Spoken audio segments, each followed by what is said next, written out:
Hello students, very good morning.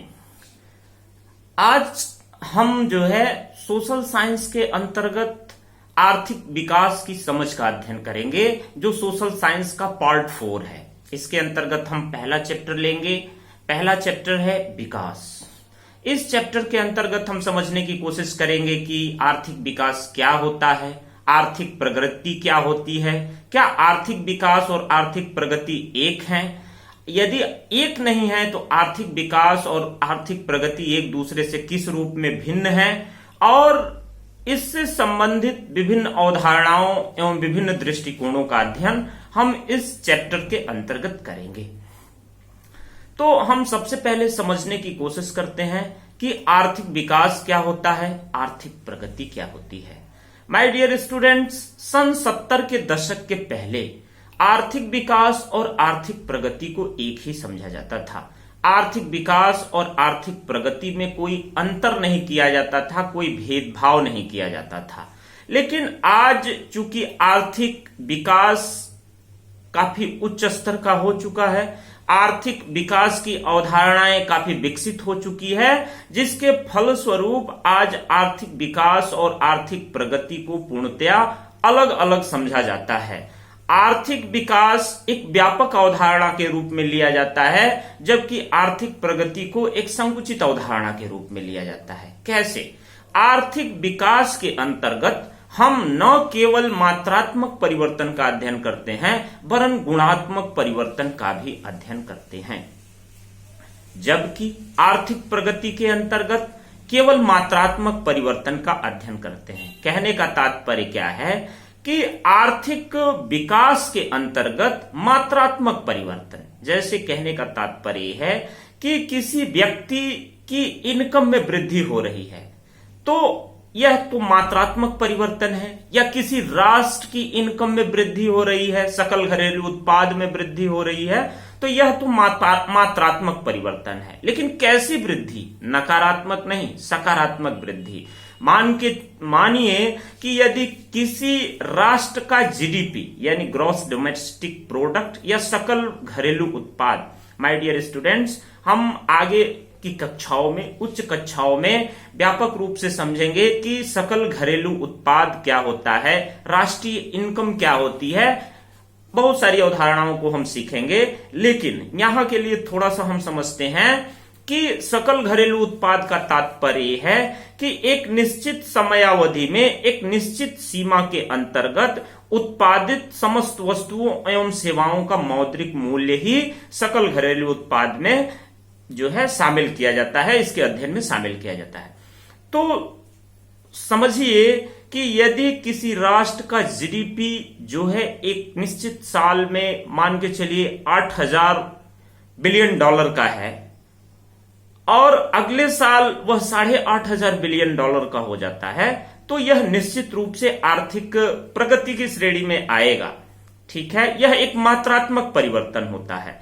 और आर्थिक विकास के अंतर्गत यह मात्रात्मक परिवर्तन शामिल तो होता ही होता है, लेकिन साथ ही साथ गुणात्मक परिवर्तन भी शामिल होता है। गुणात्मक परिवर्तन का तात्पर्य क्या है कि किसी राष्ट्र के अंतर्गत या किसी देश के अंतर्गत रहने वाले लोगों के जीवन स्तर में परिवर्तन हो रहा है कि नहीं हो रहा है।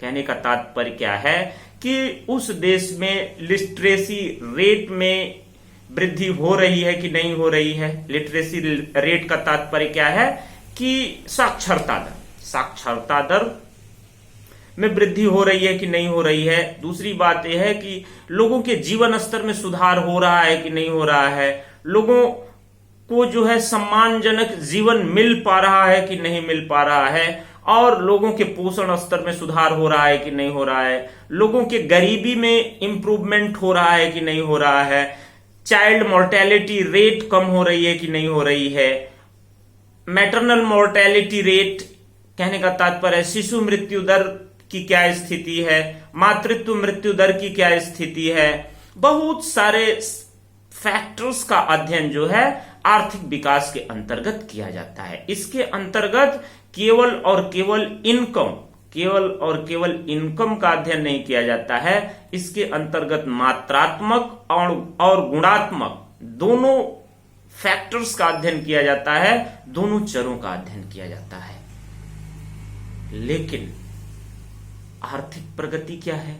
आर्थिक प्रगति के अंतर्गत जो है केवल और केवल मात्रात्मक परिवर्तन का अध्ययन किया जाता है। मात्रात्मक परिवर्तन का तात्पर्य क्या है कि वास्तव में किसी राष्ट्र की इनकम में ग्रोथ हो रही है कि नहीं हो रही है। व्यक्ति के स्तर पर देखा जाए तो किसी व्यक्ति की मंथली इनकम में ग्रोथ हुई कि नहीं हुई, किसी व्यक्ति की वार्षिक इनकम में ग्रोथ हुई कि नहीं हुई, केवल इतना ही आर्थिक प्रगति के अंतर्गत केवल इतनी ही बातों का अध्ययन किया जाता है। लेकिन आर्थिक विकास क्या है? आर्थिक विकास के अंतर्गत बहुत सारे फैक्टर्स जो मात्रात्मक भी होते हैं, गुणात्मक भी होते हैं, उन सब का अध्ययन किया जाता है। तो हमने समझा कि आर्थिक विकास क्या है, आर्थिक प्रगति क्या है। तो आर्थिक विकास केवल व्यक्ति के स्तर पे नहीं होता है, यह राष्ट्र के स्तर पर भी होता है। राष्ट्र के स्तर पर भी होता है। राष्ट्रीय विकास या किसी देश का विकास नेशनल लेवल पे जो है राष्ट्रीय विकास की अवधारणाओं का अध्ययन किया जाता है, और वे कौन कौन से फैक्टर्स हैं जो एक राष्ट्र या एक देश या एक राज्य की तुलना दूसरे राज्य से करने में संभव बनाते हैं। कहने का तात्पर्य यह है कि कौन कौन से ऐसे चर हैं जो एक राष्ट्र की तुलना दूसरे राष्ट्र से हम करते हैं, जिनके आधार पर हम ये तुलना करते हैं। तो सबसे महत्वपूर्ण है income, national income. National income के आधार पर हम देखते हैं कि किसी एक राष्ट्र की नेशनल इनकम कितनी है और एक दूसरे राष्ट्र की नेशनल इनकम कितनी है, और उन दोनों राष्ट्रों के बीच तुलना करते हैं, और जिसके आधार पर निर्धारित करते हैं कि वास्तव में इस देश की नेशनल इनकम क्या है और उस देश की नेशनल इनकम क्या है, और जिसके आधार पर हम देखते हैं कि यह देश या यह राष्ट्र विकसित देश की श्रेणी में आता है कि विकासशील देश की श्रेणी में आता है कि अल्प विकसित देश की श्रेणी में आता है।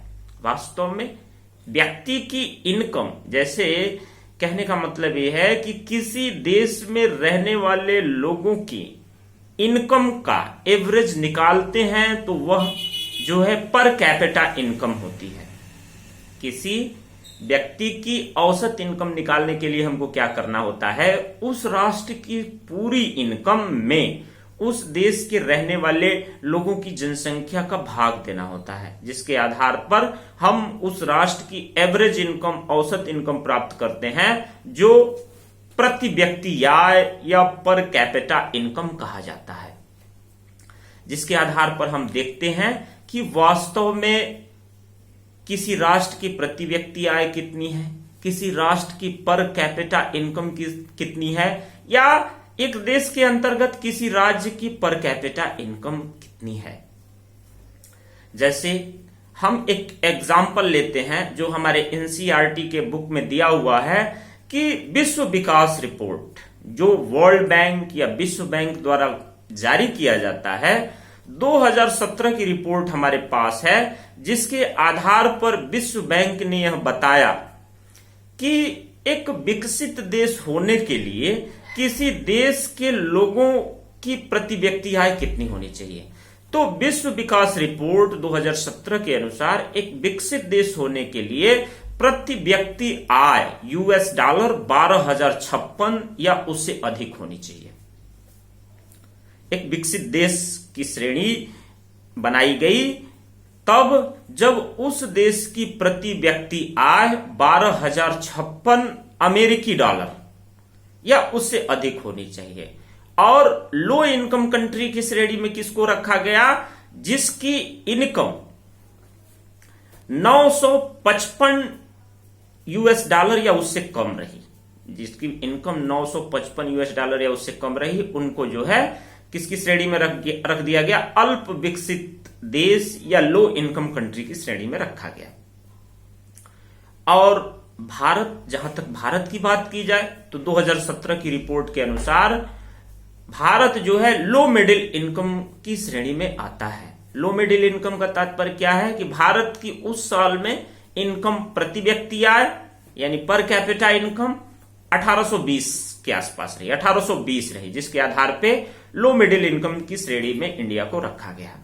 तो कहने का तात्पर्य यह है कि विभिन्न राष्ट्रों या विभिन्न राज्यों का कंपैरिजन या तुलना हम उनके जो है प्रति व्यक्ति आय या पर कैपिटा इनकम के आधार पर कर सकते हैं, लेकिन क्या वास्तव में यह तुलना एक विकास की तुलना होगी या आर्थिक प्रगति की तुलना हो सकती है, लेकिन आर्थिक विकास की तुलना नहीं हो सकती है। क्यों? क्योंकि हम केवल इनकम के आधार पे आर्थिक विकास का जो है स्तर निर्धारित नहीं कर सकते हैं। कभी कभी ऐसी स्थिति आती है कि किसी राज्य की या किसी देश की पर कैपिटा इनकम ज्यादा होती है, लेकिन वहां विकास का स्तर लो होता है।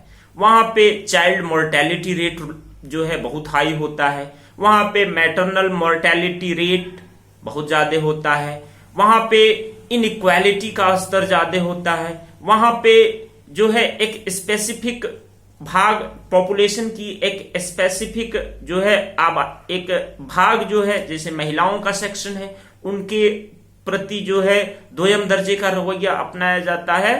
तो ये सारे फैक्टर आर्थिक विकास के स्तर को जो है नीचा करते हैं, डाउनग्रेड करते हैं, क्योंकि हम आर्थिक प्रगति तो कर सकते हैं, लेकिन आर्थिक विकास के लिए गुणात्मक परिवर्तन भी होना चाहिए, गुणात्मक सकारात्मक परिवर्तन भी होना चाहिए, लोगों की जिंदगी में सुधार आने चाहिए, लोगों के जीवन में कहने का मतलब सकारात्मक बदलाव आने चाहिए।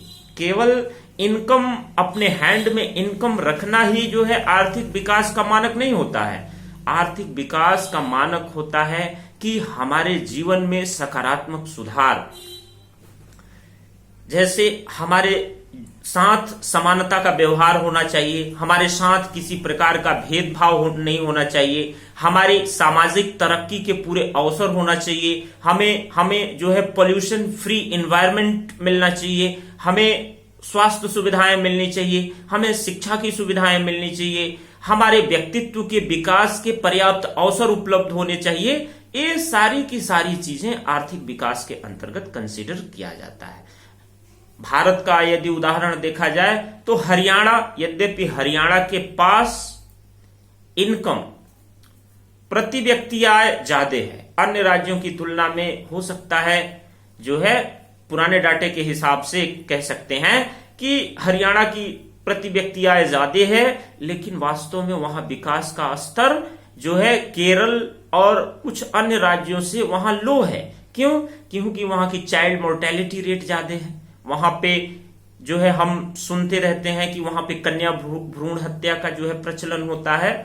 तो ये सारे के सारे फैक्टर ये निर्धारित करते हैं कि हमारा आर्थिक विकास जरूरी नहीं है कि आर्थिक प्रगति के बदौलत हो। हमारी आर्थिक प्रगति जो है आर्थिक विकास में एक छोटा सा रोल प्ले करती है, एक उसका महत्वपूर्ण भाग होती है, लेकिन वास्तव में वह जो है आर्थिक विकास का मानक नहीं होती है, आर्थिक विकास का पैमाना नहीं होती है। इसके लिए हमें अन्य चरों को कंसीडर करना होता है, अन्य मानकों को देखना होता है। जैसे उदाहरण के तौर पे हम देखेंगे, यह एग्जाम्पल हमारे एनसीईआरटी की बुक में दिया गया है कि एक व्यक्ति को यदि दो कंपनियों का चुनाव करना हो, दो कंपनियां, एक कंपनी में इनकम उसको ज्यादा हो, मंथली सैलरी उसको ज्यादा मिल रही हो, लेकिन उसको जो है बाकी सुविधाएं कम मिल रही हैं, उसके जो है आवास की सुविधा कम मिल रही है, उसके हेल्थ की सुविधा कम मिल रही है, उसका जो है पॉजिटिव एनवायरनमेंट नहीं मिल रहा है, उसके आवास का स्तर ठीक ठाक नहीं मिल पा रहा है। लेकिन एक दूसरी कंपनी है जो मंथली इनकम, मंथली सैलरी तो कम दे रही है, लेकिन बाकी सारी सुविधाएं, वहां पे इक्वालिटी का स्तर ज्यादा है, वहां पे जो है सम्मान का भाव है, वहां पे विकास की संभावनाएं ज्यादा है, वहां पे पोल्यूशन का लेवल लो है, वहां पे शिक्षा का स्तर बेहतर है, तो ऐसे केस में वह व्यक्ति क्या करेगा, उस कंपनी का ज्यादा चुनाव करेगा, उस कंपनी का चुनाव करेगा जहां पे विकास के स्तर, बाकी सारी सुविधाएं, बाकी सारी फैसिलिटी ज्यादा होंगी, क्योंकि विकास का स्तर वहां ज्यादा होगा। भले पहली कंपनी में इनकम लेवल जो है ज्यादा होगा, लेकिन डेवलपमेंट का लेवल दूसरी कंपनी के साथ ज्यादा होगा। तो इस प्रकार से हम आर्थिक विकास और आर्थिक तरक्की, आर्थिक प्रगति की तुलना करते हैं और हम बाकी सारे चरों, बाकी सारे फैक्टर्स को कंसीडर करते हैं। अब हम समझने की कोशिश करते हैं कि आर्थिक विकास की निरंतरता को कैसे कायम रखा जा सकता है। वास्तव में आर्थिक प्रगति या आर्थिक विकास ही महत्वपूर्ण नहीं होता है, वास्तव में महत्वपूर्ण होता है आर्थिक विकास की निरंतरता को कायम रखना।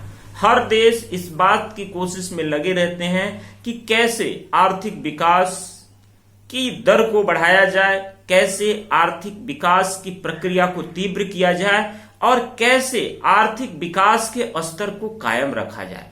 और यह आर्थिक विकास के स्तर को हम कैसे कायम रखेंगे, यदि हमारे पास ऐसी तकनीकें होंगी जिससे हम संसाधनों का दोहन जो है इस तरह से करेंगे कि आगे आने वाली पीढ़ियों के लिए भी पर्याप्त संसाधन उपलब्ध रहें, जिसको सस्टेनेबल डेवलपमेंट का कॉन्सेप्ट कहा जाता है, सतत विकास की अवधारणा कहा जाता है। सतत विकास की अवधारणा क्या है? सतत विकास की अवधारणा का तात्पर्य यह है कि हम वर्तमान में इस प्रकार से विकास करें, हमारे विकास की प्रक्रिया वर्तमान में ऐसी हो कि आगे आने वाली पीढ़ियों के लिए भी संसाधन उपलब्ध रहें।